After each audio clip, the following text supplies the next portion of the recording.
All right, ladies and gents, welcome. We got a 1v1 game going on live right now. In the blue, we've got Nikov playing as the Burmese, and then we have Hart playing as the Berbers. These guys are playing at an insane level. And with the King of the Desert tournament coming up in a month-ish, both players trying to get in shape on Arabia. And I think both players have also been 2,700 ELO recently. Both have been in the top 10 rankings before on the ladder. So we have Hart, the Peruvian, playing as the Berbers. I think he's got the slightly better civilization here.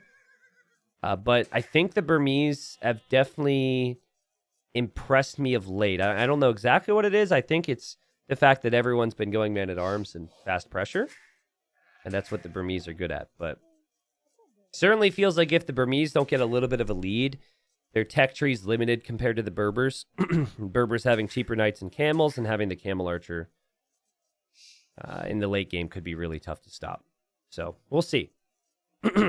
Nikov has, I don't know what the first part of his name means, but he's had this account for a bit. Fun fact, actually, he was like 51-0 on this account, and I ruined that.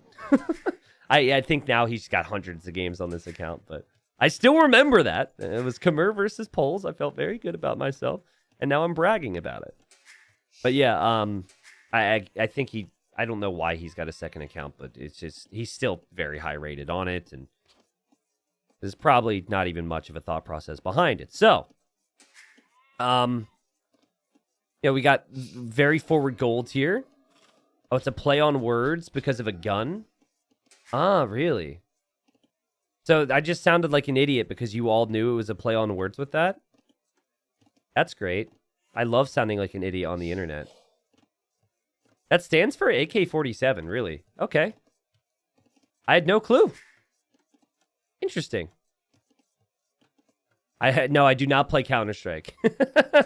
I've never played Counter-Strike in my life. I'm familiar with Counter-Strike, though, obviously. Well played, guys. Sorry I sounded like an idiot. Anyways, this area is going to be very important for Nikov to lock down. This gold, obviously, is his fallback. This arena generation doesn't seem to be very hilly, so it's a lot less brutal than some generations could give us.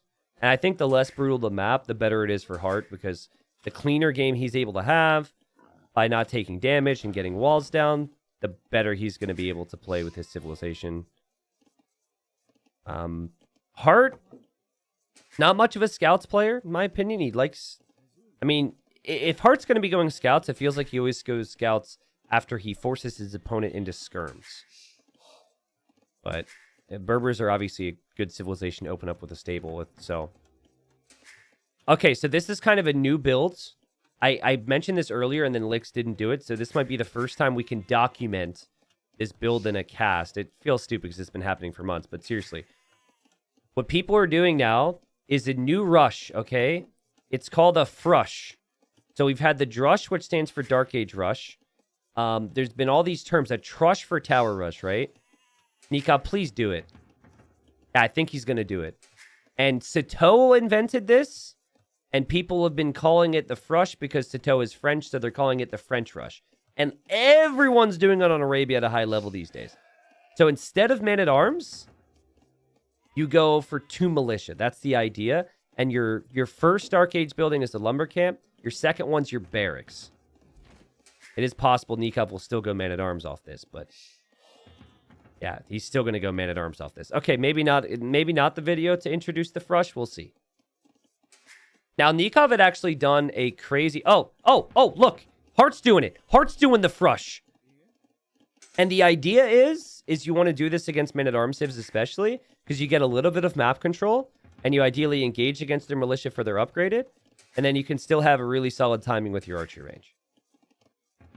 Or the baguette build. Yeah, you could say that. But yeah, what I wanted to say is Nikov actually, I think, started the trend with the Lithuanians. He had a game against Winchester in Titans League Season 2, where he went for the lumber camp barracks and delayed the mill, and actually had gone man-at-arms there. It was 18 pop man-at-arms. It was incredible. This is a little less intense, but it's going to be better economically for him, especially since his wood upgrade is free. Let's look at Hart scouting.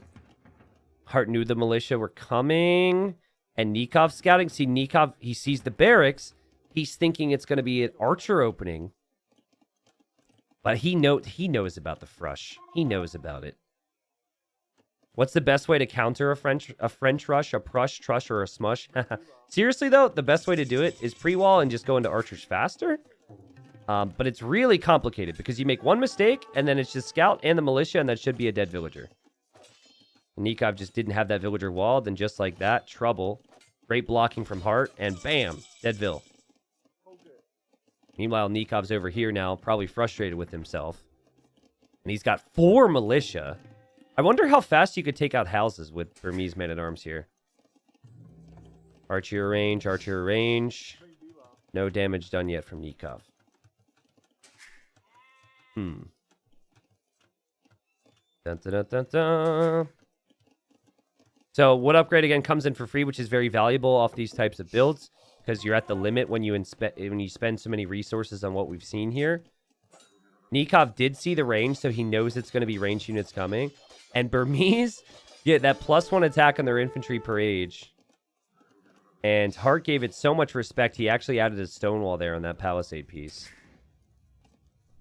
And we've seen both players add a spearman in hopes of killing the scout, because there will be skirms that could come out eventually. And they would love for the scouts to be weak. 0 seconds of TC idle time from both. Again, this is the elite of the elite on Arabia.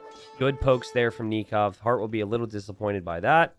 But Nikov will be very disappointed by this. Nikov! Then if you play me, you've won the game already. What is this, bro? Oh, man, what a horrible start for Nikov. He might go play Counter-Strike after this. Oh, God! Don't lose your archer as well. The scout is weak here. Hart gladly sacrifices it just so he could maybe kill this archer. And, oh boy. Nikov having some problems. 7-1 KD for Hart. Honestly, this could be close to GG if Hart plays this properly. Because they're both on range units now, right? But Hart has more of them. And Hart can do a lot with this control if he can pick the right spots.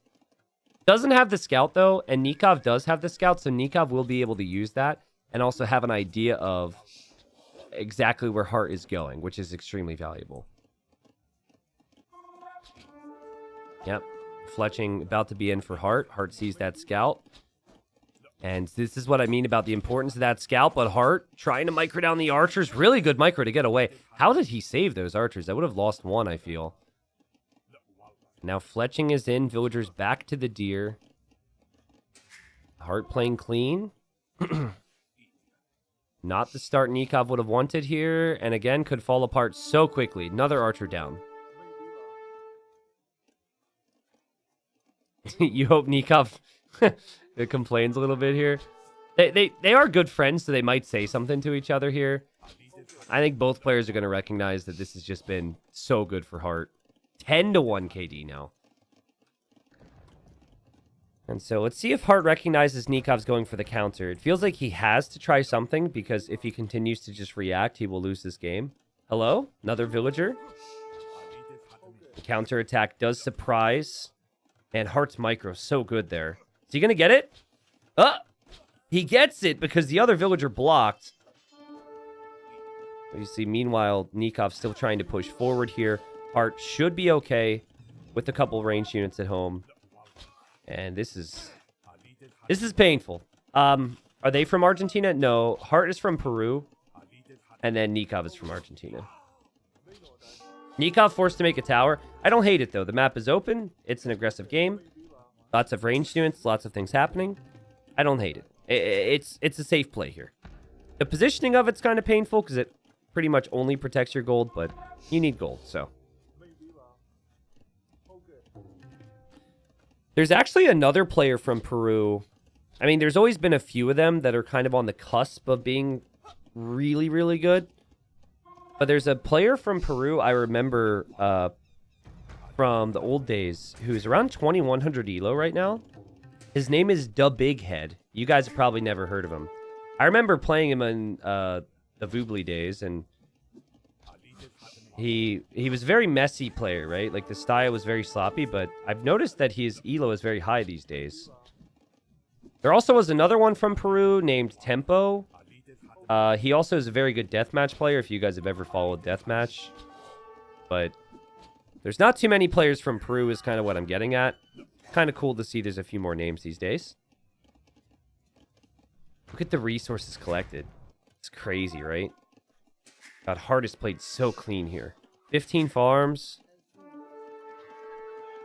And they're both making range units. So, especially if your opponent's committing deeper and deeper to skirmishers, it feels so strong if you're Berbers, because eventually you have the cheap knights. See, what you don't want is you don't want Nikov to be able to somehow use these skirms to kill your skirms, and then free up these archers to get somewhere and do some damage to your economy. I don't know how to play deathmatch. Most people don't. You start with a lot of resources. You got to build buildings and build units fast. So, Nikov's done a really good job coming back in this game. And Hart's going to drop a tower here. Basically, I think the difference is that Nikov added the second range, and he's gone crazy with the production now, realizing he was behind. But you know, Hart holds his woodline for now. Nikov's going to have to go elsewhere to find damage. But now that you build a tower here, Hart, you're not going to be able to tower your golds. Is on the way to Castle Age in a moment, though, after this villager completes. Nice recovery from Nikov. Because it felt like everything else was going wrong for him. I think he made the right steps here. Hart trying to defend from this. Doesn't want to leave that gold. Just needs to buy himself a little bit of time. Just one stable would be so nice, right? One stable knights with Berbers. Clear up all the skirmishers. Suddenly Burmese are stuck on ranged units. Pretty far away from the Castle Age. Hart fighting off with villagers. Because it's so tricky. Because you want to kill the archers. But he's got just as many skirms as you do. So you've got to switch it up a little bit. I think this is a good decision for Hart. Because now that the archers are gone, you're likely not going to lose Vils. Nikov, recognizing that he's behind, uses the market. So he went for more on gold to produce more archers. And then he used that gold and some of the excess wood to click up to the next stage. Nikov's not finished yet. Hart's a minute away from the next stage, though. Nikov has more army coming in. I really like how Nikov's recovered here. I felt like Hart was just going to steamroll this one, but Nikov produced so many ranged units. Zoom. And another barracks for Nikov? That can't be right.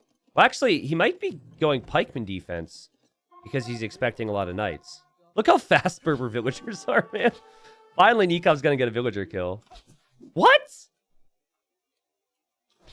Whoa! What? Okay, it's going to be scouts. One scout, actually. Looks like this barracks got denied. Villager that was building that was killed. So now Hart kind of knows it's going to be a pikeman commitment. Could be monks as well. Nikov will run away to save his ranged units for now.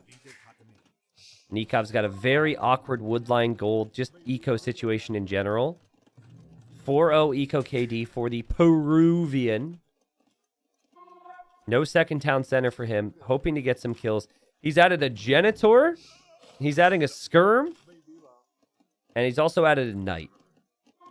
Interesting mix of units here. I guess he's considering going Elite Skirmisher then if he's adding more Skirmishers.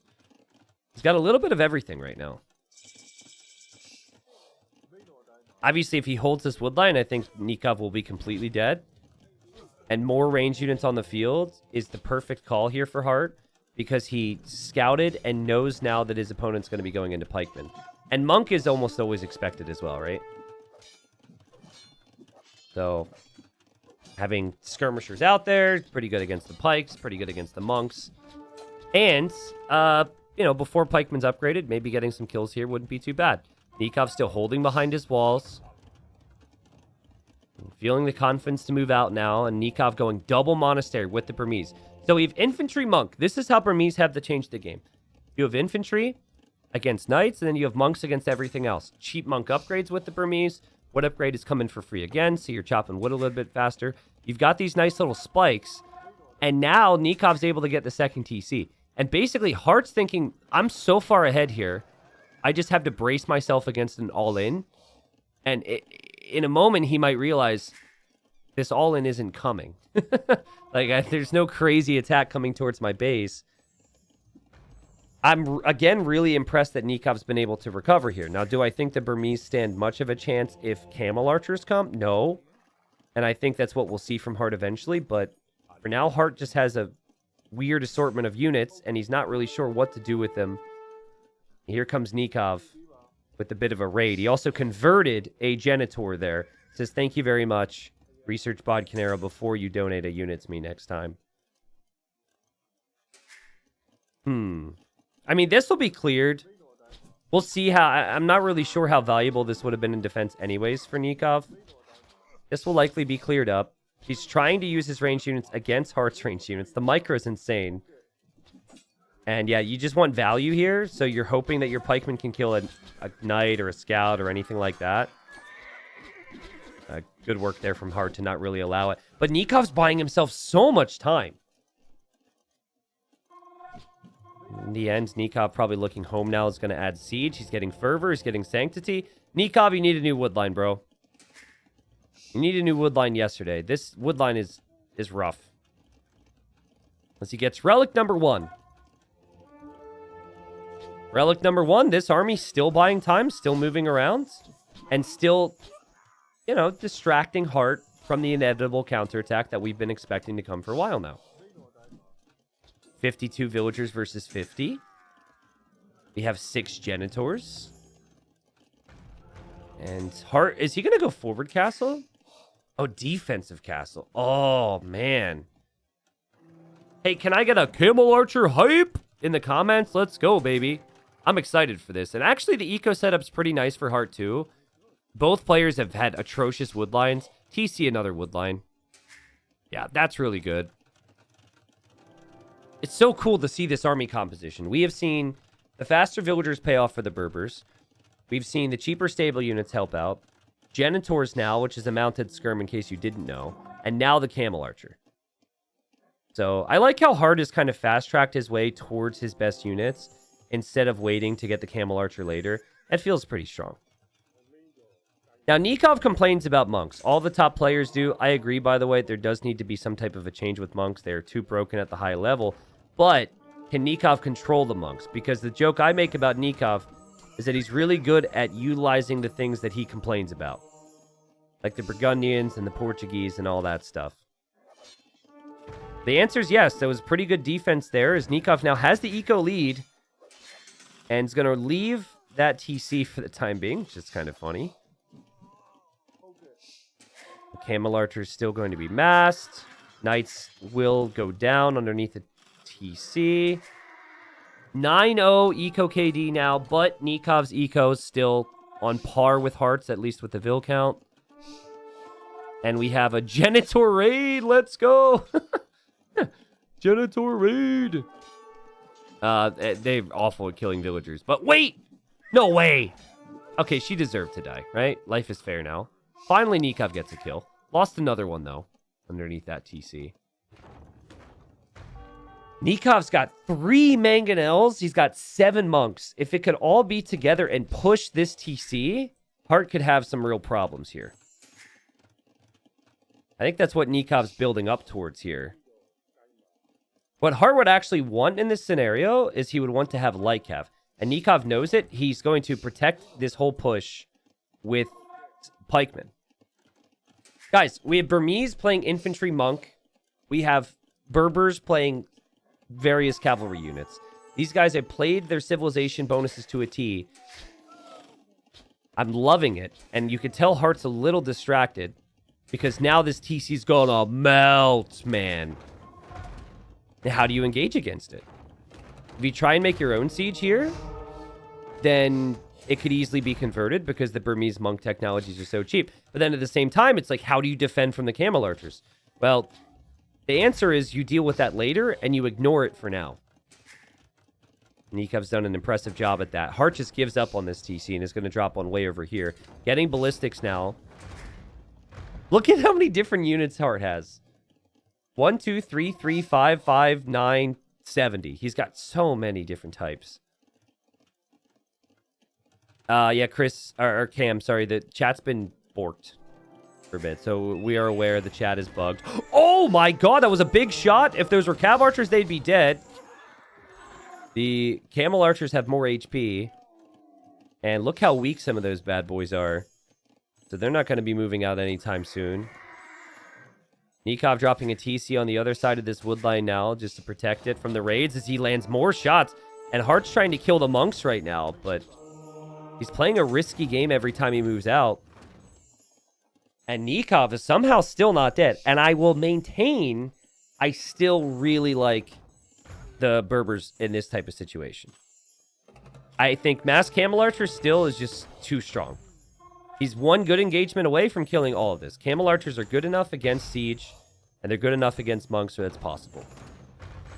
But Nikov, recognizing that that's maybe the game, that's how the game's going to go, is going to try and drop a castle forward at some point. I'm just not sure where, and I'm not sure if he's going to have the real time to get the villagers forward.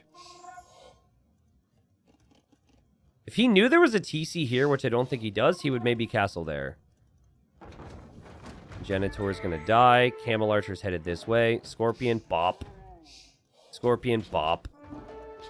Camel Archer is an insane unit, man. 7 attack in Castle Age. Has bonus damage against some units as well. Oh, defensive Castle Age. Okay, interesting. Heart's base is super split up, but this TC is doing its job. Producing villagers. Good reaction here from Nikov as he now gets redemption. He bops some of the skirms now. I think here you might actually just use your camel archers against the pikes.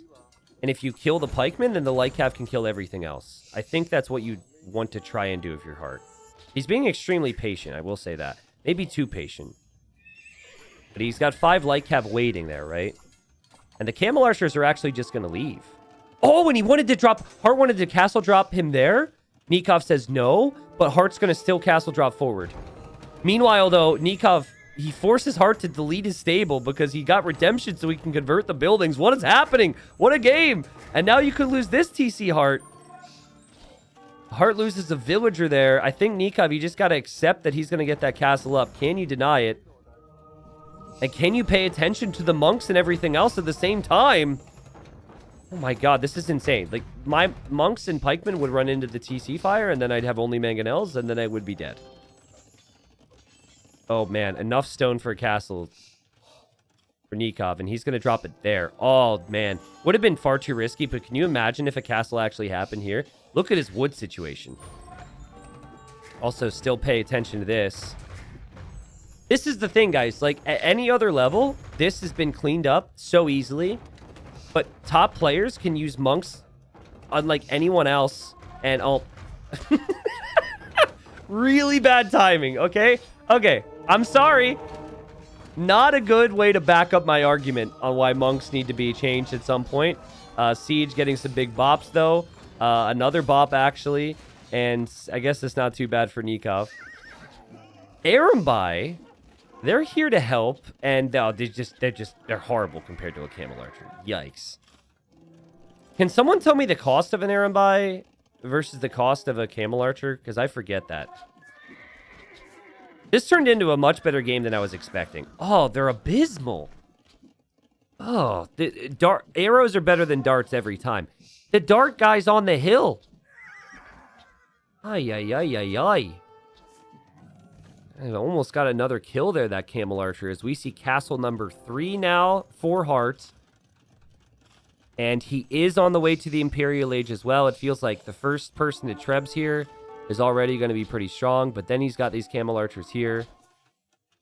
And Ballistics has been in a very long time.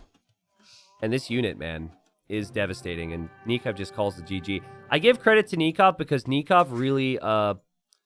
he turned a game that was disastrous at the start and a game that was disastrous Civ matchup-wise into something special. It is 75 wood and 60 gold for an Arumbai, and it is 50 wood and 60 gold for a Camel Archer. Wow, so Arumbai are actually more expensive. That's pretty insane to me that that's the case. But anyways, you know, all that aside, I think what Nikov needed to change this game, guys, is he needed a little bit more oomph, right? He needed a little bit more of a punch to the attack that inevitably took out that town center.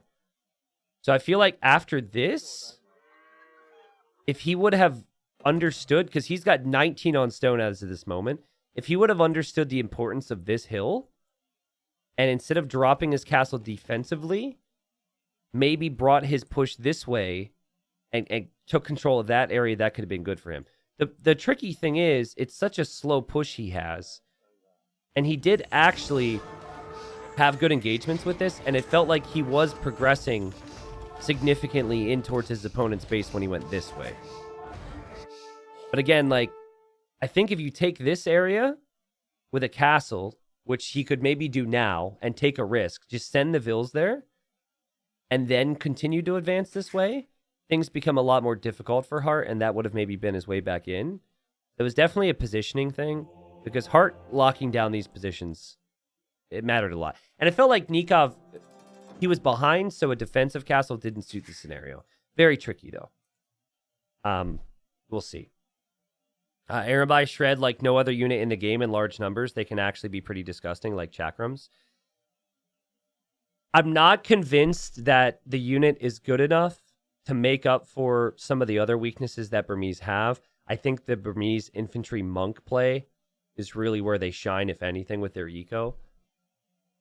What's been cool with the Burmese is there's been a bit of a trend in tournaments where people might pick them on maps where they start with the castle. So there is clearly some belief there that the Burmese can boom and make Arambai. But certainly I think at the very least, Arambai versus Camel Archer is just not very close, and it's always advantage for the Camel Archer. But it was pretty cool. It would have been cool, though, if we would have been able to see Nikop be able to take this to the late game, right? Maybe see some of the unique bonuses for both civilizations there. Anyways, pretty standard opening at the start with our Frush, our French Rush, and then versus the Man-at-Arms. But this was actually an example, guys, of the Frush, the French Rush, doing more damage than Man-at-Arms. That's why people are doing it. The 2 militia and the scout play, it found value and killed a Vil. And then the 4 militia didn't find value. So players are trying to go into range units faster and still make a little bit of army. They're just skipping the Man-at-Arms upgrade. So it is definitely a bit of a meta shift for Arabia. Again, it's been happening a lot, so I figured I'd talk about it.